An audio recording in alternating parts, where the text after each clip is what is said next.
Olá, amigos, esse é o Repórter Antiquário, um serviço público da Restauradora Antiquários. Ao tempo que às sextas-feiras traz um tema novo relacionado à história. E o tema da semana será o formato mini-disc.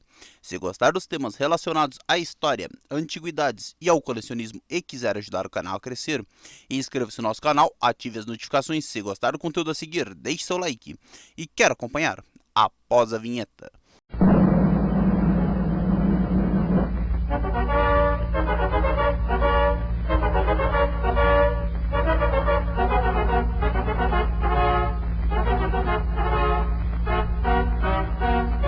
O minidisc foi um formato de dados baseado num disco magnético óptico regravável com capacidade de 60 a 74 e o mais famoso de 80 minutos de áudio digitalizado. Sendo anunciado ao mês de setembro do ano de 1992, ele chega no mercado japonês em novembro do mesmo ano e em dezembro na Europa, América do Norte e resto do mundo. Ele foi um formato que consistia na compressão de dados no sistema ATRAC, que era um código de compressão próprio da Sony, e foi sucedido pelo High Minidisc. Introduzido mais tarde a opção de gravação digital PCM linear, para atender uma qualidade de áudio comparável ao CD, os minidiscs foram muito populares no Japão e com sucesso moderado na Europa. Porém, o sucesso pretendido nos Estados Unidos não foi esperado e ele foi projetado para ser o sucessor da fita cassete, porém não surtiu o resultado pretendido no mundo. Seu desenvolvimento foi interrompido ao ano de 2011 e em 2013 foi o final definitivo do minidisc. Então, para começar a falar sobre o formato, temos que voltar ao ano de 1982, quando foi introduzido ao mercado o que seria o sucessor do disco de vinil, o Compact Disc ou CD. Um ano após a sua introdução no mercado, os engenheiros Cass Showhammer e Mink e Joseph Bratt, que eram os mesmos que estavam na equipe conjunta entre a Philips e a Sony, com Toshitada Doi para a criação do CD, eles realizam os primeiros experimentos com discos magnéticos óticos compactos, regraváveis durante a 73ª Convenção da Audio Engineering Society, em Andover, na Holanda. Porém, sua invenção demoraria quase 10 anos para ser comercializada. O formato minidisc lançado pela Sony foi um dos formatos introduzidos ao mundo, assim como a Digital Compact Cassette criada pela Philips e a Matsushita ao ano de 1992, com a finalidade de ser substituto da Philips Compact Cassette, criada pela Philips e desenvolvida ao ano de 1963. A Sony originalmente pretendia que a fita DAT, sigla para Digital Audio Tape, fosse dominante no mercado digital doméstico. Por conta de atrasos técnicos, o formato não pôde ser lançado até o ano de 1989 e o projeto inicial era que as fitas fossem comercializadas por $400, deixando assim um pouco restrito ao grande público em relação à fita cassete, que era muito mais barata. Com isso, a fita DAT ela acabou sendo restringida ao uso mais profissional e a Sony começa a trabalhar na criação de outro formato doméstico, sendo assim algo mais simples e mais barato, e com isso surgiu o minidisc ao mês de novembro do ano de 1992. Porém, com isso surgiu um marketing muito semelhante à guerra dos formatos, que aconteceu entre a Sony com a fita Betamax e a JVC com a fita VHS no final da década de 1970 e início dos anos 80. Nós falamos mais sobre esse tema no nosso vídeo sobre o formato VHS. Eu vou deixar na descrição caso os amigos queiram conferir. E com isso a Sony também licencia para demais fabricantes como a JVC, Sharp, Pioneer, Panasonic, TDK, entre muitas outras. No entanto, os MD Players da Sony não estavam amplamente disponíveis no mercado na América do Norte, e companhias como Technics e a Radio Shack, elas tendiam a promover a DCC. Com uma base de clientes fiéis, formada por grande parte por músicos e entusiastas no campo do áudio, o minidisc teve um sucesso bem limitado no mercado estadunidense, onde acabou por ser mais famoso no mercado asiático e em um certo sucesso na Europa. Isso acontece durante a década de 1990 e na década de 2000, na verdade, mil desculpas pelo erro. Não conseguindo ter um grande sucesso na maioria do mercado global, como pretendia, sendo suprido essa fatia do mercado por CDs graváveis, memória flash, hard disks, drives para computadores, além de reprodutores de áudios digitais como iPods e MP3 players. A aceitação no mercado foi lenta Isso pode ser atribuído ao baixo nível de álbuns lançados no formato pelo motivo de poucas gravadoras adotarem o minidisc.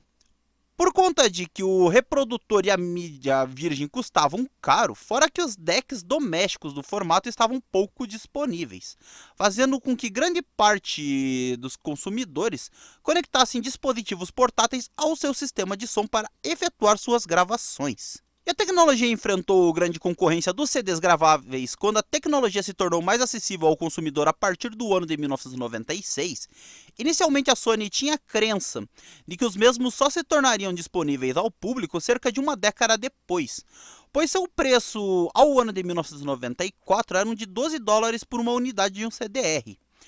Mas com o preço cada vez mais baixo, chegando a custar $1 por unidade, e com o preço do minidisc enfrentou um certo baque.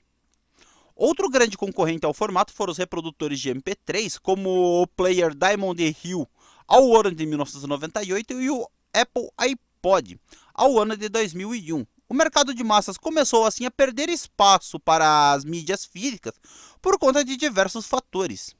Ao ano de 2007, devido à baixa popularidade do formato e com o rápido crescimento do mercado de MP3 players, a Sony estava produzindo apenas os modelos Hi-MD Walkman MZ-RH1 e o MZ-M200 na região da América do Norte, ao qual vinha com o microfone e suporte limitado ao software da Apple, o Macintosh.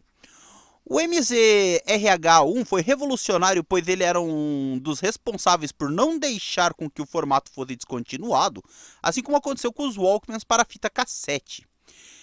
Ele era um Hi-MD Walkman que poderia reproduzir e gravar qualquer um dos mini-discs anteriores, sendo projetados para a reprodução principalmente dos Hi-MDs especiais de 1 GB, com capacidade de poder de armazenamento de 34 horas de música e uma taxa de compressão de 60 KB por segundo, obtendo assim uma melhor qualidade na reprodução, porém o mesmo também poderia gravar em formato PCM, que é Pulse Code Modulation, e não compactado igual a um CD, né?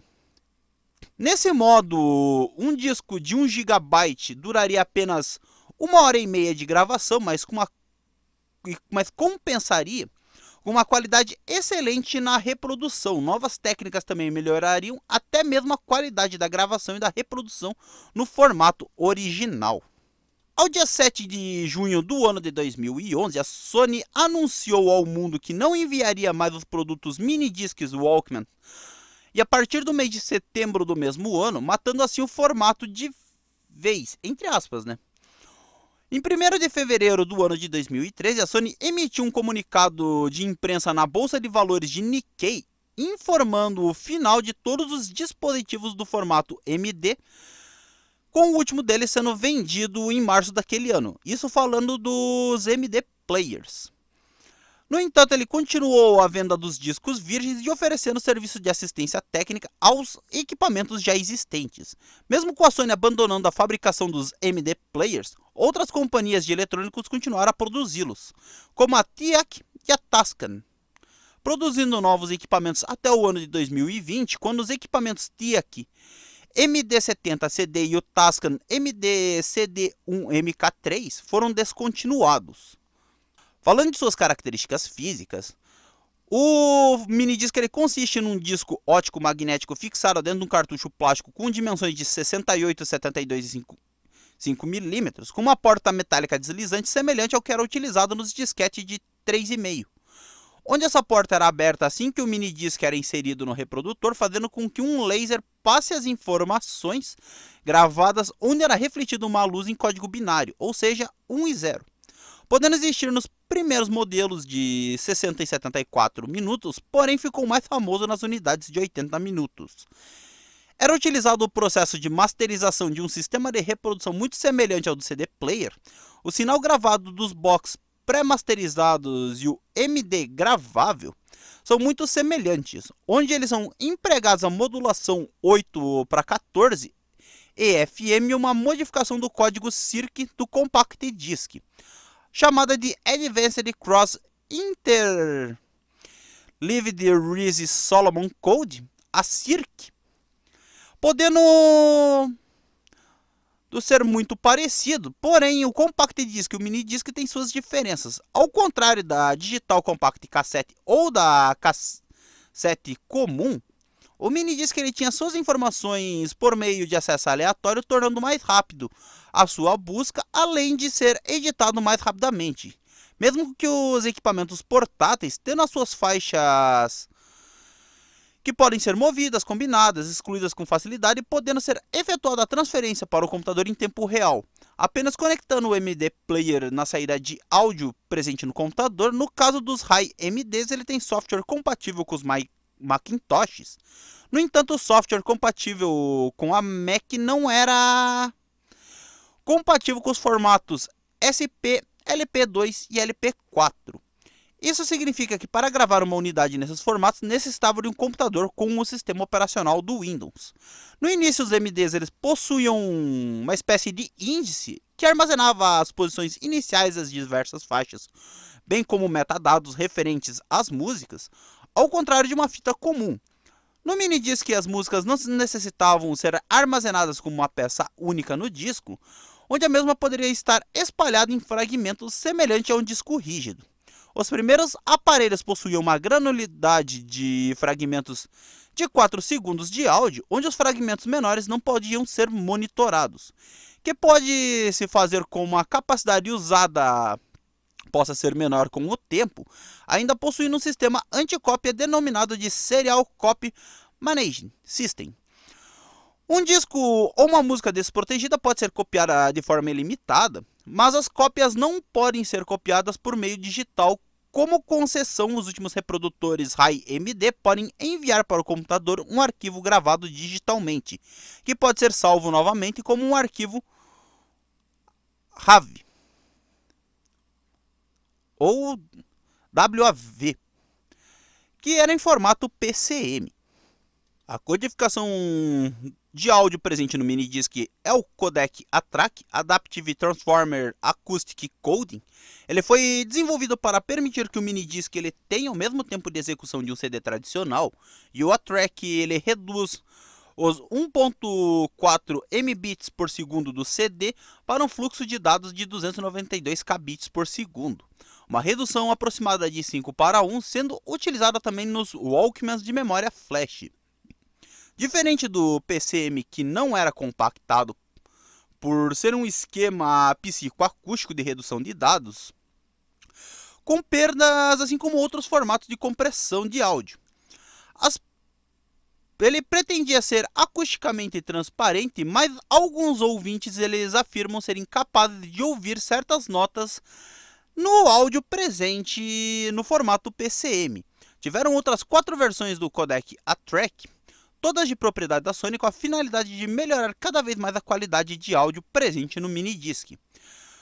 Com os primeiros players conseguindo reproduzir as versões posteriores do codec, a primeira versão poderia ser copiada antes de que os dados se tornassem questionáveis, onde o gravador teria de compactar os dados já compactados, enquanto na nova versão o número de cópias passou de 15 para 20.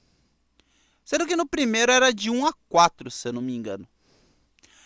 Nas versões mais modernas, que são o ATRAC 3, ATRAC 3 Plus, ATRAC 3 Original, com taxas de compressão de 132 kbits por segundo, que podem ser conhecidas também como o LP2, foi o formato utilizado pela extinta Audio Connect da Sony. Porém, o ATRAC 3 Plus não foi utilizado para manter a compatibilidade com as versões anteriores.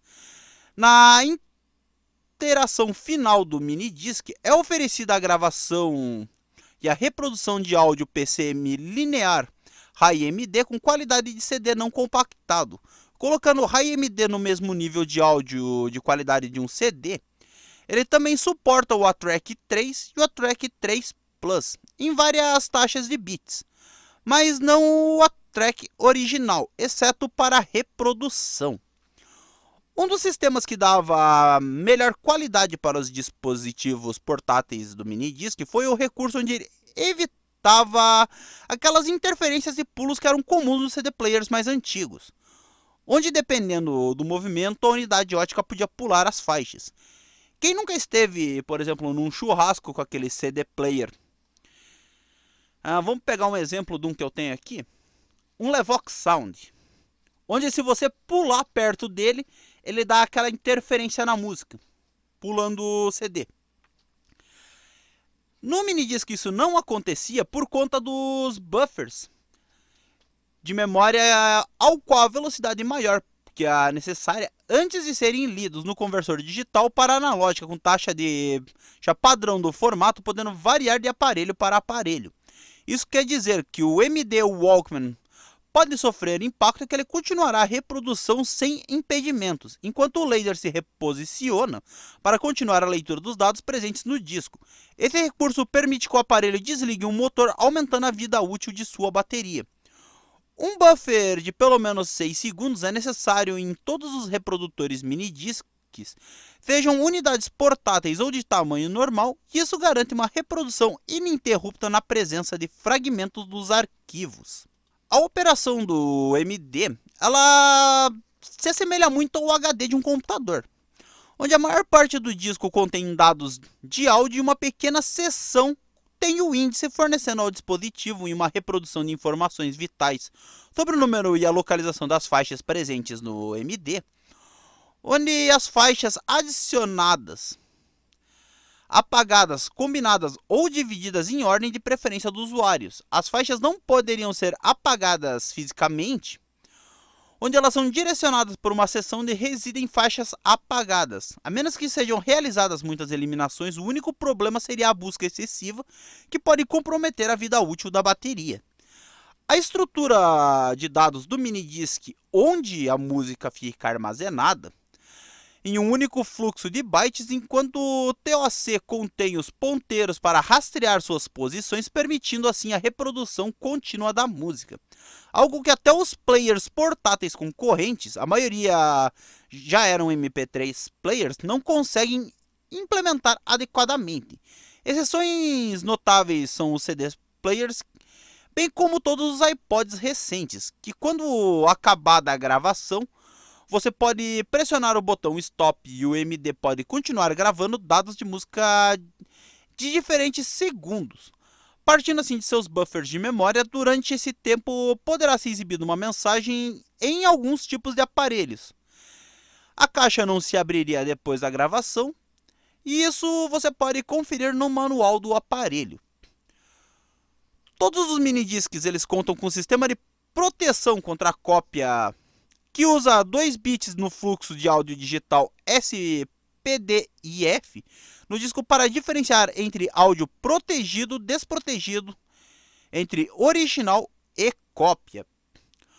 A gravação digital com a fonte marcada como protegida e original produzida por MD pré-gravado ou MD que gravou em uma entrada analógica era permitida, mas o gravador mudaria o bit original para o estado de cópia no disco, assim evitando novas cópias do material que estava contido dentro do MD. Um CD importado através de uma conexão digital não possui os bits do sistema, já que o formato CD era anterior à criação dele. Mas o gravador MD ele se trata de um sinal onde os bits com o sistema SCMS estão faltando como protegidos e original, e a cópia MD, portanto, não pode ser copiada digitalmente. Sua gravação digital de fonte marcada como protegida e cópia não era permitida, e uma mensagem de erro seria exibida no display do aparelho. A gravação digital de uma fonte marcada como desprotegida também foi permitida, o marcador original cópia foi ignorado e deixado inalterado. A gravação de uma fonte analógica resultou num disco marcado como protegido e original, permitindo que mais uma cópia fosse feita. Isso entra em contraste com o sistema de proteção no digital compact cassete, onde a gravação analógica foi marcada como desprotegida. Mas ainda podiam ser conectados a um PC via USB e era possível transferir o áudio do PC para o gravador de minidisc. Mas por muitos anos isso não era possível fazer tal transferência na outra direção. Essa restrição existia tanto no software Sonic Stage quanto no próprio reprodutor de minidisc. E o Sonic Stage, a versão 3.4, foi a primeira versão do software onde a restrição foi removida. Mas ainda exigia um gravador e um reprodutor de minidisc que também tivesse essa restrição removida. No caso, dava para se utilizar o Hi-MD MZA-RH1, que era o único player disponível sem tal restrição.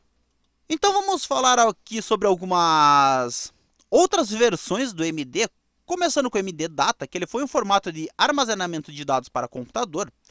Ele é anunciado pela Sony ao ano de 1993, mas nunca ganhou aquele sucesso pretendido. Sua mídia era incompatível com os minidiscs de áudio padrão, o que tem sido citado como um dos principais motivos do fracasso do formato. Os dados de MD não podem ser gravados em MDs de áudio, mas apenas em espaço em brancos considerados muito mais caros. Ele obteve algum sucesso em um pequeno número de gravadores multitrilha, onde, por exemplo, o MD-MX4 da Sony e o 564 da Tascam. Além de também podendo ser utilizado no MD8, MD4 e MD4S da Yamaha. Em 97 chega ao mercado os espaços em branco do MD Data 2, ao qual foram introduzidos um total de 650 megabytes e foram implementados apenas como camcorders de curta duração baseado em MD da Sony, no caso o DCM-M1. Ao ano de 2000, a Sony anuncia o Minidisc Long Play, que adicionou novos modos de gravação baseado no codec A-Track 3, além de um modo de padrão de alta qualidade, agora chamado de SP. O MDLP adiciona o modo LP2, que dobra o tempo de gravação. Para explicar melhor isso daí, a gente vai deixar uma pequena planilhazinha que foi feita na tela, porque daí os amigos podem ler enquanto a gente explica.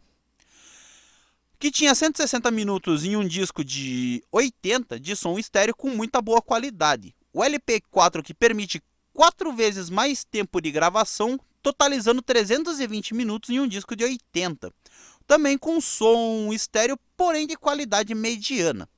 A taxa de bits do modo SP é de 292 kbits e usa codificação estéreo separada com os canais esquerdo e direito.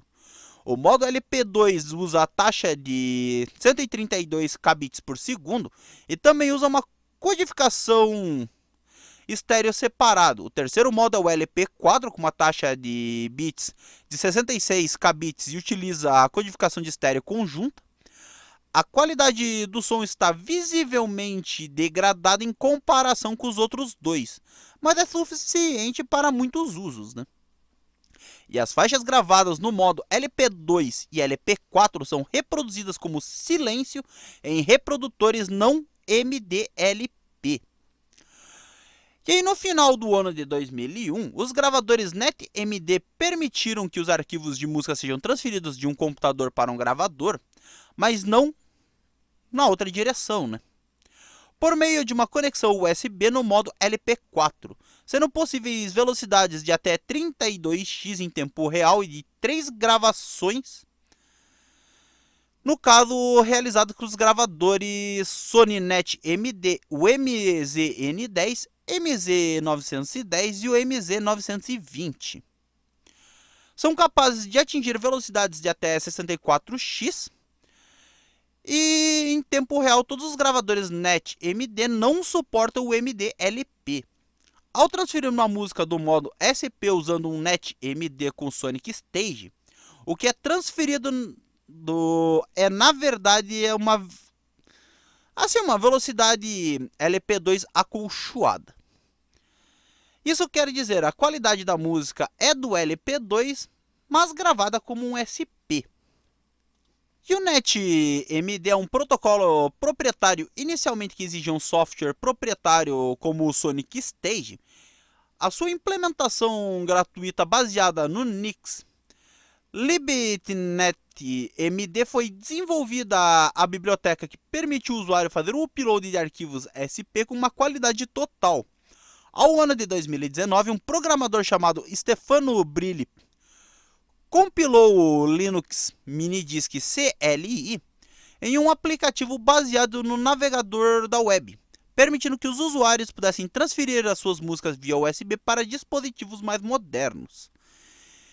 E o RAI-MD, ele é desenvolvido com a adição do formato minidisc. A mídia RAI-MD não será reproduzida em equipamentos que não sejam RAI-MD, incluindo os NetMD. O formato ele foi lançado ao ano de 2004 e marcou o retorno à área de armazenamento de dados com seu disco de 1 GB, com capacidade de funcionar também via USB. As unidades RAI-MD permitem a gravação e a reprodução de um áudio de dados no mesmo disco, podendo gravar áudio e dados em mídia minidisc padrão.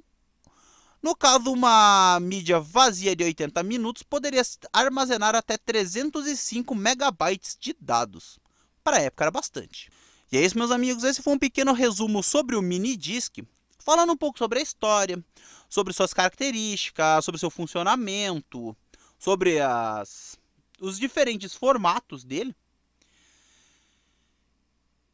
Se gostou desse conteúdo e quiser ajudar o canal a crescer, inscreva-se no nosso canal, ative as notificações, marque em todos, assim você pega nosso conteúdo quentinho quando o mesmo sai no forno e nos auxilia a levar conteúdos como esse à plataforma. É de graça, você não paga nada, nos ajuda um bocado. Gostou do que assistiu? Gostou de conhecer essas informações? Acho que nós merecemos o seu like? Deixe seu like é importante para o engajamento do canal e a distribuição de nosso conteúdo pela plataforma. Assim como a sua inscrição é gratuito, você não paga nada, nos ajuda um bocado. Não gostou de alguma coisa relacionada ao vídeo? Acha que não foi lido direito? Não gostou de alguma coisa? Acha que nós não merecemos o seu like? O YouTube não tem mais a função de dislike, mas só clicar em não gostei ou simplesmente não clicar em nada. E é isso, meus amigos. Muito obrigado por assistir essa transmissão no canal Antiquado ao Tempo. Eu sou Elton Rodrigues, o seu repórter antiquado. Até uma próxima transmissão e tchau!